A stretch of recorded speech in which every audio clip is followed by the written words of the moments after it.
irmão, olá, minha irmã, a paz do Senhor Jesus. Que alegria, mais uma vez, nós estarmos juntos para a Escola Bíblica Dominical Online da Igreja Evangélica Canaã. Que alegria, que felicidade poder estar com vocês e começando mais uma lição, uma nova lição, meditando, nos aprofundando na Palavra de Deus. Nessa ocasião, nós estaremos dando início à lição A Fragilidade Humana e a Sabedoria Divina, uma reflexão sobre o sofrimento e a restauração de Jó. Amém? Antes de fazer a leitura do texto e darmos início, propriamente dito, à lição, eu quero deixar aqui uma palavra de agradecimento à nossa igreja, aos nossos pastores, pastor Rogério Pardini e Anderson Moraes, por essa oportunidade, por esse trabalho. Enfim, agradecer a Deus também pela sua vida, pela sua companhia. Vamos à lição, então? Hoje, a primeira lição é o livro de Jó. Nós vamos introduzir o livro de Jó. Nós vamos falar sobre a estrutura do livro, a poesia do livro, caso você não saiba. O livro de Jó tem uma linguagem poética e a estrutura literária do livro é prosa, poesia, prosa. Então, essas coisinhas todas nós vamos estar vendo aqui nos próximos minutos. Amém? Vamos lá? Vamos ao texto áureo, que está em Tiago, capítulo 5, no verso 11, que diz: Eis que temos por bem-aventurados os que sofreram. Ouvistes qual foi a paciência de Jó, e vistes o fim que o Senhor lhe deu? Porque o Senhor é muito misericordioso e piedoso. Eu vou repetir essa última parte. Eu gosto demais desse texto, porque o Senhor é muito misericordioso e piedoso. Amém? Tiago, capítulo 5, verso 11. A verdade prática do texto é a seguinte: o livro de Jó não é apenas uma preciosidade da literatura universal, mas, sobretudo, uma poderosa resposta de Deus a grandes questões humanas. Por que nós dizemos que Jó não é apenas uma preciosidade da literatura? Porque Jó não é um personagem fictício, imaginário, que foi criado por um escritor bíblico. Não. Jó foi uma pessoa real, que viveu, teve filhos, tragédias, problemas, sofrimentos, tristezas e alegrias. Amém? Então, vamos continuar aqui na nossa lição. A leitura bíblica de classe traz alguns textos. Nós vamos ler 2 Timóteo, capítulo 3, verso 16, Ezequiel, capítulo 14, versos 14, 19 e 20, e depois nós estaremos fazendo uma releitura de Tiago no capítulo 5, no verso 11. Se você não tem a revista impressa, por conta dessa, como diz o nosso pastor Anderson, desse novo normal e que as coisas ainda estão se encaixando, não tem problema. Acompanhe a leitura na sua Bíblia. Ela está aí para você e por você. Amém? Vamos à Bíblia. 2 Timóteo capítulo 3, verso 16 diz assim: Toda escritura divinamente inspirada é proveitosa para ensinar, para redarguir, para corrigir, para instruir em justiça. Ezequiel, capítulo 14, verso 14. Ainda que estivessem no meio dela estes três homens, Noé, Daniel e Jó, eles pela sua justiça livrariam apenas a sua alma, diz o Senhor. Verso 19. Ou se eu enviar a peste sobre a tal terra e derramar o meu furor sobre ela com sangue, para arrancar dela homens e animais, Verso 20: ainda que Noé, Daniel e Jó estivessem no meio dela, vivo eu, diz o Senhor, Jeová, que nem filho, nem filhas eles livrariam, mas só livrariam a sua própria alma pela sua justiça. Agora, Tiago, capítulo 5, verso 11. Eis que temos por bem-aventurados os que sofreram. Ouvistes qual foi a paciência de Jó, e ouviste o fim que o Senhor lhe deu?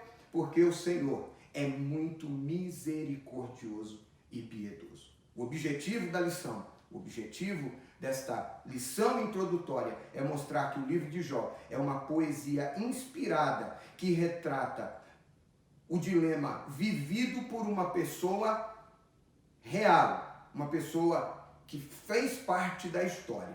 Amém? Mostrar que a partir das evidências internas do livro é possível conhecer o contexto em que Jó viveu e identificar o propósito e a mensagem do livro de Jó. Amém? Tendo lido o texto, vamos à introdução. Nesse trimestre estudaremos o livro de Jó, uma das obras mais fascinantes da Bíblia. Não há em toda a literatura bíblica outra obra semelhante, diferente na estrutura, no estilo e, sobretudo, no conteúdo do livro de Jó. Ele demonstra a grandeza de Deus diante da finitude humana. E, portanto, uma obra que alimenta a nossa esperança quando tudo mais parece perdido e sem sentido. O livro de Jó é uma poesia da vida real. Quantos de nós, em algum momento da vida, não paramos e pensamos nas questões da vida, tendo como base o livro de Jó, a figura, o personagem Jó? Até pessoas não crentes já muitas vezes usaram de maneira como um jargão popular, a paciência de Jó. Então, é uma literatura, uma leitura muito especial e graças a Deus por esse trimestre que nós estaremos meditando nesse livro. Vamos lá. Vamos para então a autoria e o lugar e a data aonde o livro foram escritos. Nós precisamos nos situar na história. Amém? Nós não podemos nos esquecer que, em primeira instância, num primeiro momento, a Bíblia, o texto sagrado, foi direcionado a outras pessoas. Não foi, nós não somos o primeiro destino do texto. Não, teve um público que foi alcançado no primeiro momento e hoje nós temos isso como verdade e contextualizamos. Então nós precisamos nos situar no texto, na história, na geografia, para então nós contextualizarmos isso e aplicarmos para a nossa vida. Vamos lá. O autor de Jó. Quem escreveu o livro de Jó é motivo de longos debates. As opiniões passam por Moisés, Eliú, Salomão, Ezequiel, Isaías, até mesmo o sacerdote Esdras já foi ventilado que ele pode ter sido um dos autores do livro de Jó. Os que não acreditam no mover sobrenatural de Deus, sobre os autores bíblicos, fazem do livro uma colcha de retalhos, afirmam ser ele a produção de vários autores em diferentes épocas. Entretanto, o cristianismo histórico e conservador não tem o livro de Jó como uma ficção religiosa, mas como uma narrativa poética, inspirada por Deus e redigida por um único autor. A própria Bíblia não apresenta indicações do autor do livro, mas o fato é que o autor conhecia a forma poética e nela expressou a maior parte do livro. Ou seja, há uma discussão teológica sobre a autoria. Os críticos da Bíblia têm como uma obra literária simplesmente uma obra de ficção religiosa. Outros não creem na autenticidade do livro por não ter especificamente o nome do seu autor e a data específica que ele foi escrito. Mas nós que cremos no mover do Espírito Santo, nós que cremos na revelação da palavra e cremos em Deus, no Espírito Santo, como fontes da inspiração da palavra, nós acreditamos na autenticidade do texto, até mesmo porque a própria Bíblia, em outros textos, vai confirmar não só a existência do livro de Jó, mas também a localidade, o local aonde ele foi escrito. Amém? Então, só para nós nos situarmos. Um dia Deus disse a Moisés, e Moisés escreveu ao povo em Deuteronômio 29, se a memória não me trai: as coisas reveladas são para nós e para os nossos filhos. Mas as coisas ocultas, aquelas que são mistério, elas são de Deus. Amém? Então, nós cremos na inspiração divina e na revelação divina no livro de Jó. Segundo, a pessoa histórica de Jó. A Bíblia mesma atesta que Jó foi uma pessoa real. O profeta Ezequiel confirma que ele, de fato, foi uma pessoa real. Nós lemos Ezequiel 14. Ainda que no meio da cidade estivesse Noé, Daniel e Jó, e no mesmo capítulo 14 ele dá mais uma referência a respeito disso, é um testemunho de que Jó é uma pessoa real. É uma pessoa real. Tiago, por exemplo, que nós também lemos, 5:11 de Tiago, também atesta a realidade histórica do principal personagem do livro de Jó, o Jó. Bem como a sua autenticidade textual, quando destaca a perseverança de Jó. Amém? Então, a Bíblia dá base sólida, teológica, quanto à existência da pessoa do Jó, tá bom? A terra de Jó, terceiro tópico. Jó, no início do texto, do livro de Jó, destaca que ele era da terra de Uz, capítulo 1, verso 1. Como Jó, Uz era uma terra real. Os comentaristas situam Uz ao sul de Edom e a oeste do deserto da Arábia, se estendendo a leste, indo até a Babilônia. Os textos de Jeremias, capítulo 25, verso 20, e Lamentações, capítulo 4, verso 21, fazem menção das terras de Uz, mostrando assim que o local também é um local real, existiu, estava no mapa e ali morava Jó.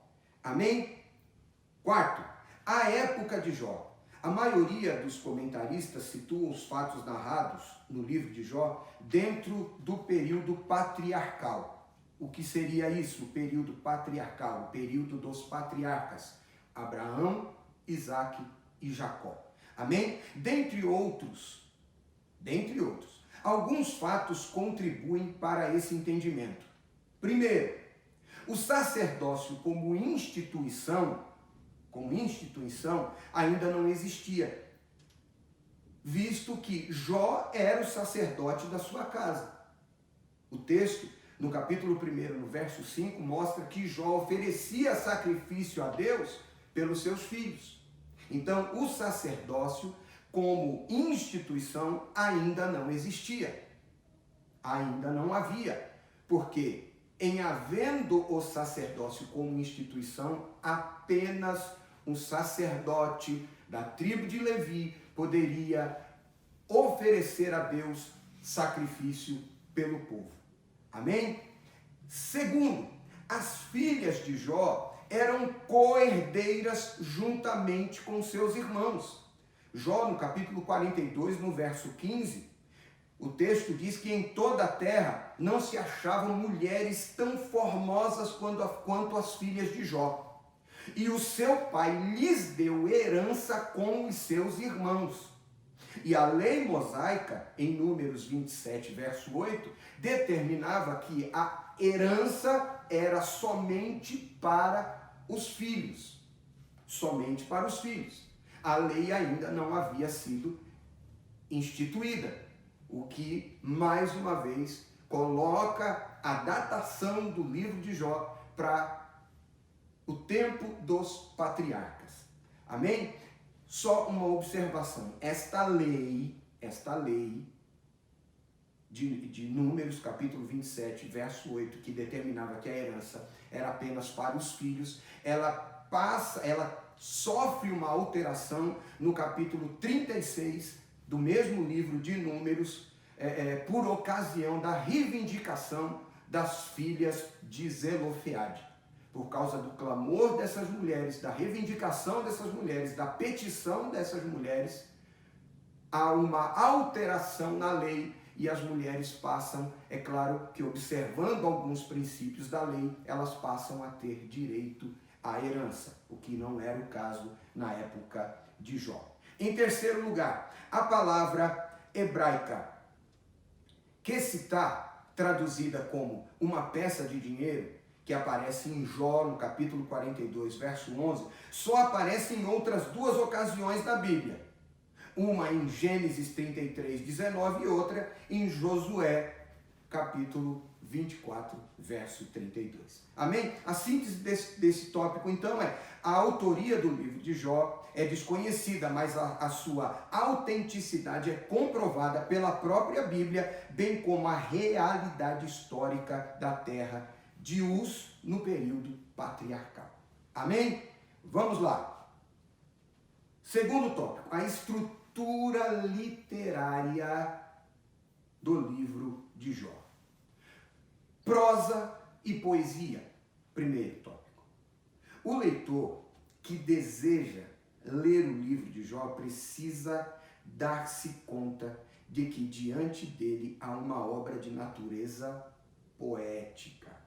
Isso não torna o livro de Jó menos inspirado do que outros livros da Bíblia, mas revela que ele pertence a um diferente gênero literário, assim como Provérbios, assim como Salmos e principalmente como Cantares de Salomão. Tem uma linguagem poética, são os livros poéticos. Amém? Eclesiastes também. Tá? Jó precisa ser lido dessa forma, entendendo a linguagem poética. A estrutura dessa obra demonstra isso. O texto é uma combinação entre prosa, poesia e prosa, nessa ordem. Ele está literalmente organizado assim: uma prosa nos primeiros capítulos e uma longa poesia no meio, mais uma prosa nos últimos capítulos. Assim, o prólogo seria Jó, capítulo 1, até o versículo 13 do capítulo 2, e o epílogo de Jó, 42, até o verso 17. Então, em prosa, o texto intermediário em poesia estaria entre o capítulo 3 e o capítulo 42. Amém? Vamos lá, a organização do livro. No texto, em poesia, há a seguinte organização: um monólogo feito por Jó. São 3 ciclos de diálogo entre Jó e seus amigos. Amém? 4 outros discursos de um quarto amigo de Jó, Eliú, seguido pela revelação de Deus, onde ele manifesta o seu poder e graça, e finalmente a humilhação de Jó diante da revelação divina e sua restauração completa. O diálogo entre Jó e os seus amigos se estende, há um silêncio da parte de Deus, e esse silêncio é rompido quando Deus então entra e começa a falar com Jó, revela o seu plano, revela os seus propósitos, revela a sua grandeza, e depois Jó entra novamente, e aí dialogando com Deus e com os seus amigos. Amém? Terceiro, a abundância de figuras de linguagem. O livro é rico em metáforas, em figuras de linguagem. Esse recurso estilístico é usado para o autor bíblico, pelo autor bíblico, quando ele quer dar mais expressividade e maior veracidade ao texto, a uma verdade a ser expressa. O autor almeja que o texto seja colorido, ao invés de preto e branco. Ele traz figuras de linguagem que aproximam o leitor da ideia mais próxima possível do texto. Por exemplo, nós lemos no livro de Jó, nós percebemos no livro de Jó a figura do vai e vem do tecelão para demonstrar a brevidade da vida. Jó capítulo 7, verso 6. Ele diz que a vida é tão breve, tão rápida quanto o tear do tecelão. É muito rápido, a vida passa muito rápido. O vento, em Jó 7, verso 7. As nuvens, 7, verso 9. A sombra, capítulo 8, verso 9, capítulo 14, verso 2. Uma corrida, uma águia, uma flor. A árvore cortada que ao cheiro das águas torna a vida. Jó 14, verso 7. É um livro cheio de figuras, cheio de cores, de texturas. E por isso é um livro tão atraente e gostosa a sua leitura. No livro também há o recurso estilístico de paralelismo, onde os elementos literários repetem-se na mesma ordem. Amém? Chegamos ao final do tópico 2, e a síntese desse tópico é: o livro de Jó representa uma estrutura literária. Prosa, poesia, prosa, e há também o uso de metáforas, figuras de linguagem e paralelismos. Amém? Para nós tentarmos entender um pouquinho mais isso, observe com cuidado um esboço do livro de Jó. Ficaria da seguinte maneira: o prólogo, a crise, a abertura, capítulo 1, do verso 1 até o verso 13 do capítulo 2. Em segundo lugar, diálogos entre Jó e os seus amigos, do capítulo 3, no verso 1 até o versículo 40, melhor dizendo, o versículo 40 do capítulo 31. Tá? E aí o Senhor respondendo a Jó diretamente, do capítulo 38, do verso 1 até o versículo 6 do capítulo 42. E o epílogo, o desfecho, o fechamento do livro, o apagar das luzes, o fechar da cortina do livro de Jó, o fim da prova, capítulo 42, do verso 7 ao 17. Esse é o esboço de todo o livro de Jó. Amém? Terceiro tópico: natureza e mensagem do livro de Jó. Agora nós vamos, acredito, tocar num tópico um pouco mais delicado, mais que aprofundado do que meramente a estrutura do livro, datação e historicidade do livro, a geografia do livro, enfim. Por que o justo sofre? Penso que todos nós, eu e você, que me faz companhia nesta meditação bíblica, já se questionou acerca disso. Alguém em algum momento já fez a seguinte pergunta: por que coisas ruins acontecem a pessoas boas? Por que sofre o justo? Vamos à lição. Algumas das questões mais importantes levantadas no livro de Jó são, eminentemente, de natureza teológica e também filosófica. A questão do sofrimento do inocente é a principal delas. Por que sofre o justo? Ou ainda, por que os ímpios prosperam enquanto o justo sofre? Se os irmãos puxarem na memória, eu sei que vocês já leram, o Salmo 73 é fantástico nesse sentido, porque ele mostra um homem de Deus, um levita, um adorador, questionando, sofrendo, porque ele vê a prosperidade do ímpio, enquanto ele que servia a Deus, estava sofrendo. A ponto dele dizer, quanto a mim, pouco faltou para que eu desviasse e que vacilasse, caíssem os meus pés. Porque ele via o sofrimento do justo, ele se via como justo, pelo fato de servir a Deus, e quando ele percebe a prosperidade do ímpio, daquele que não teme a Deus, daquele que não adora a Deus, daquele que não serve a Deus, daquele que não tem compromisso com Deus, ele em um outro verso ele diz que fica sobremodo perturbado. Essa é uma questão que muitas vezes nós, se já não nos pegamos pensando nisso, em algum momento iremos fazer. Ao longo dos anos, tanto teólogos quanto filósofos têm procurado dar explicações para este dilema humano.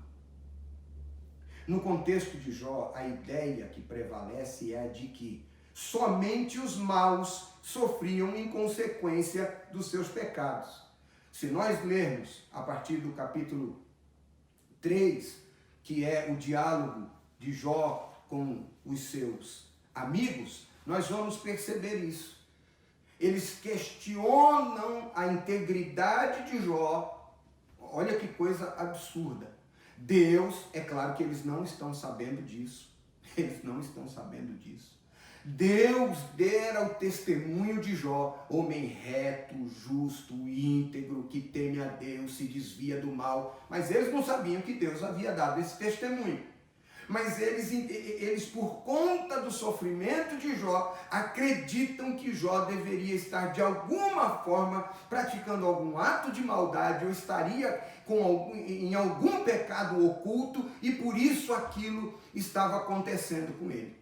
Porque não era admissível a ideia de alguém temente a Deus, alguém reto, alguém justo, sofrer. Não era possível. Tanto que eles jejuam por um período e logo em seguida eles acreditam que a prova passaria. A prova não passou. E aí reforça a ideia de que Jó então estaria com algo oculto e escondido, por isso que ele estaria sofrendo. Você também já nunca pensou assim? Se pessoa, olha, se plantou, colhe. Se está sofrendo é porque está colhendo alguma coisa que semeou. Se está passando por problema, pode pesquisar que lá atrás tem alguma coisa que... Calma. Um dia, os discípulos de Jesus estavam acompanhando-o quando se depararam com um homem cego. E então se dirigiram ao mestre e disseram, mestre, quem pecou? Ele ou seus pais para que nascesse cego? Jesus disse, nem ele e nem os seus pais. Mas isto aí é para que se manifeste nele as obras de Deus. Amém? Então, nem toda prova é por causa de pecado, ou de injustiça, ou de maldade, enfim, como queira. Continuando aqui então. Se havia sofrimento, era porque havia culpa. Nesse aspecto, ao longo dos 42 capítulos, o autor procura demonstrar um novo olhar sobre essa questão.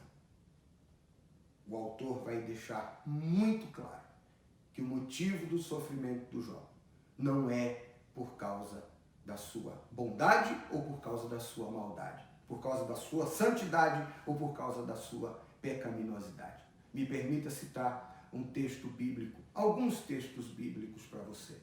Em Eclesiastes, no capítulo 9, verso 2 e 3, está escrito que todas as coisas sucedem igualmente debaixo do céu, tanto a justo quanto ao injusto, tanto ao que teme quanto ao que não teme a Deus. Todos estamos sujeitos a problemas e sofrimentos debaixo do céu.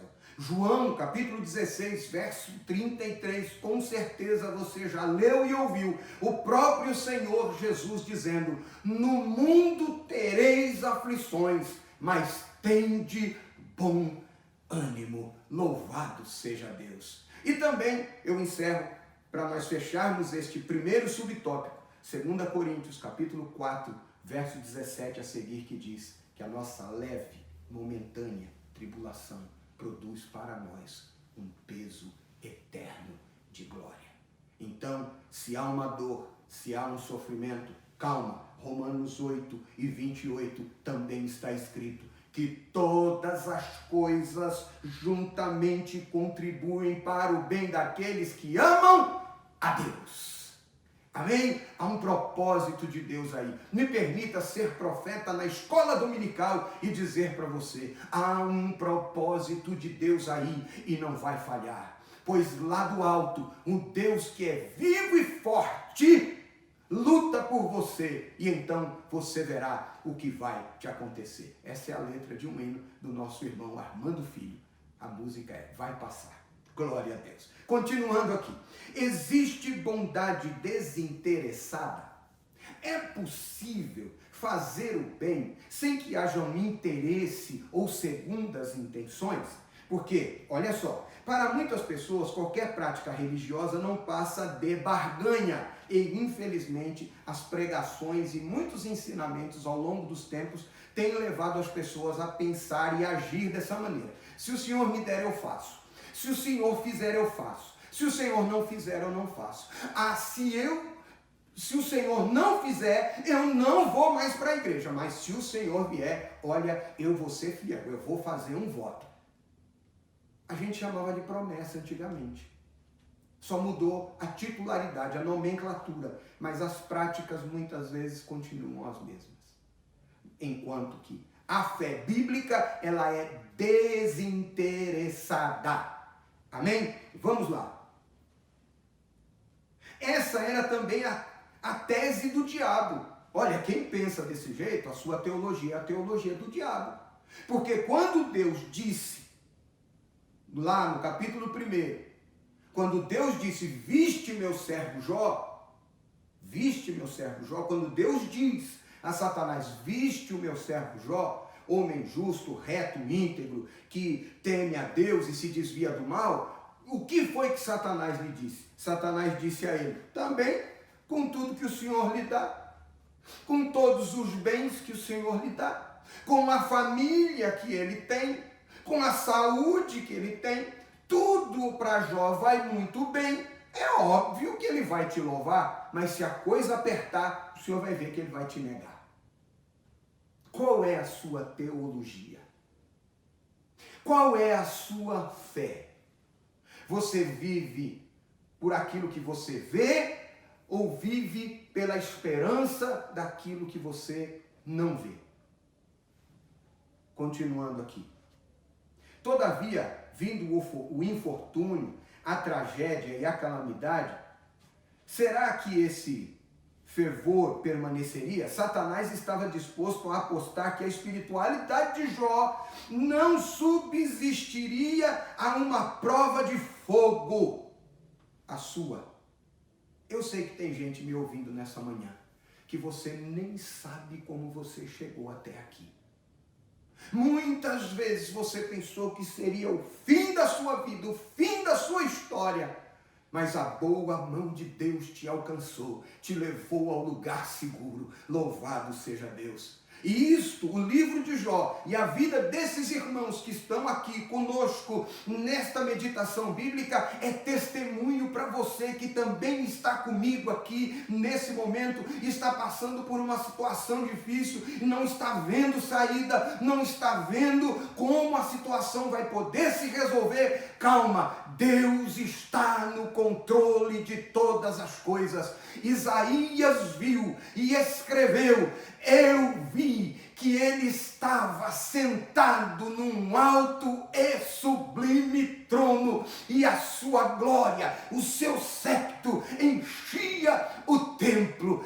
Deus está no controle de todas as coisas. O salmista, no Salmo de número 12, escrevendo, disse aquilo que Deus lhe inspirou por causa do clamor do aflito e do gemido do necessitado que não tem quem o ajude. Eu me colocarei de pé, diz o Senhor, e lhe colocarei a salvo. Então calma, não acredite na teologia de Satanás. Não é pelo que Deus dá, é pelo que Deus é. Se Deus fizer, Ele é Deus. Se Ele não fizer, Ele é Deus. E a Bíblia diz que em todo tempo Deus é verdadeiro, porque Ele não é homem para mentir, nem filho de homem para se arrepender.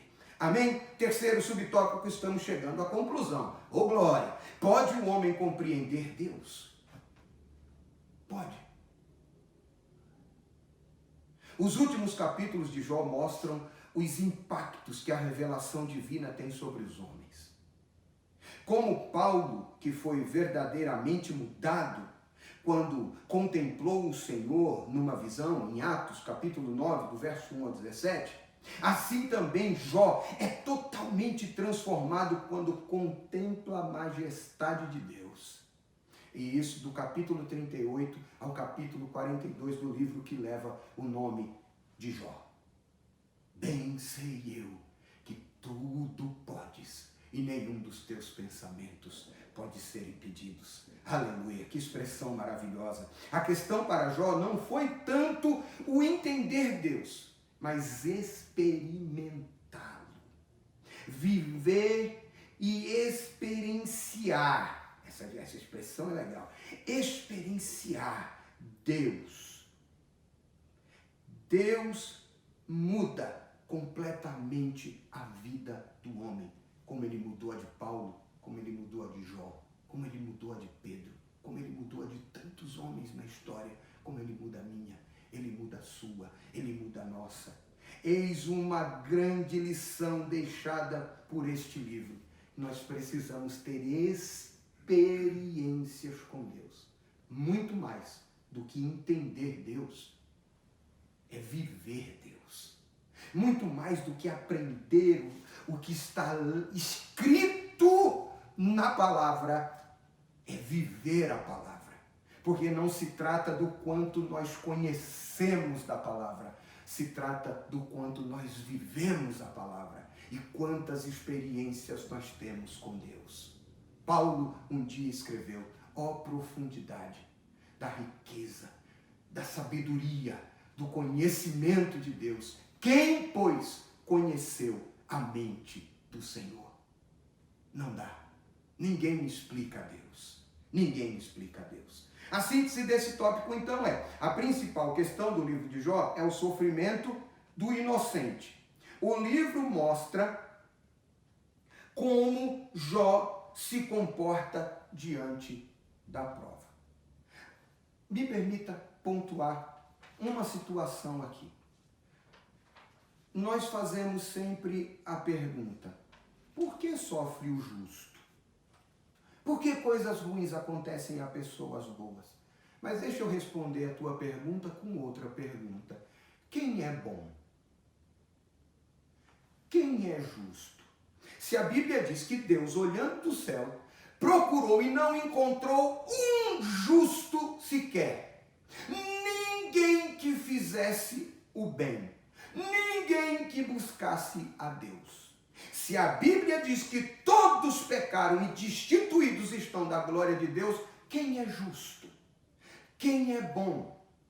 Se você ler Mateus 19, verso 17, Marcos 10, 18 e Lucas 18, 19, que falam da mesmíssima coisa. Um jovem se dirige a Jesus e diz: bom mestre. Jesus o replica, o responde dizendo: por que me chamas bom? Não há ninguém bom, só tem um que é bom e esse é Deus. Não há bondade em nós. Isaías escrevendo diz que toda nossa justiça diante de Deus é como trapo de imundícia.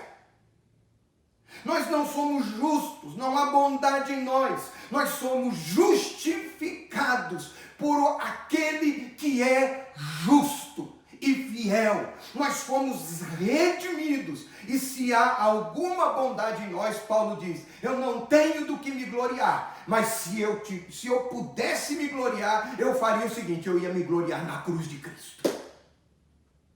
Todos nós estamos sujeitos a todas as coisas debaixo do céu. Só há um que é bom, e este é Deus.